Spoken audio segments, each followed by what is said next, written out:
ভালো লেগেছিল বলে তব করযুগে সখী দিয়েছিল ভরি সৌন্দর্যের ডালি। নন্দন কানন হতে পুষ্প তুলে এনে বহু সাধনা। যদি সাঙ্গ হল পূজা তবে আজ্ঞা কর প্রভু, নির্মাল্যের সাজি থাক পড়ে মন্দির বাহিরে। এইবার প্রসন্ন নয়ন চাও সেবিকার পানে।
অপূর্ব উপস্থাপনা।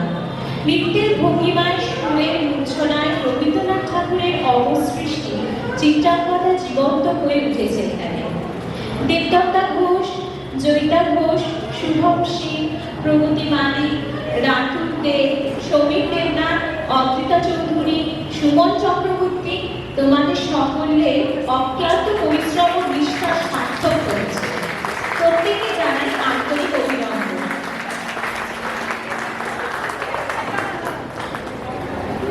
শেষ টাইমে শেষ কথকে বলবে। দেখতে দেখতে আমরা আজকে রবীন্দ্র জয়ন্তী উদযাপনের অন্তিম লগ্নে এসে পৌঁছেছি। নৃত্য সঙ্গীতে, আবৃত্তিতে, নৃত্যনাট্যে, মঞ্চে এক অনন্য অনুভূতির আভাস উপলব্ধি করলাম সকলে। রবীন্দ্রনাথ ঠাকুর বিশ্বাস করতেন মানুষের প্রকৃত পরিচয় তার মানব, ধর্ম, জাতি বা যে কোনো সংকীর্ণ বিভাজনের ঊর্ধ্বে। তিনি স্বপ্ন দেখিয়েছেন কিন্তু বিশ্বভারতীতে। যুদ্ধ, বিভেদ, অহিংসতার আবহে তিনি শান্তির বার্তা শুনিয়েছেন, জুগিয়েছেন সত্যের পথ অবলম্বনের স্পর্ধা, জুগিয়েছেন শুভ চেতনা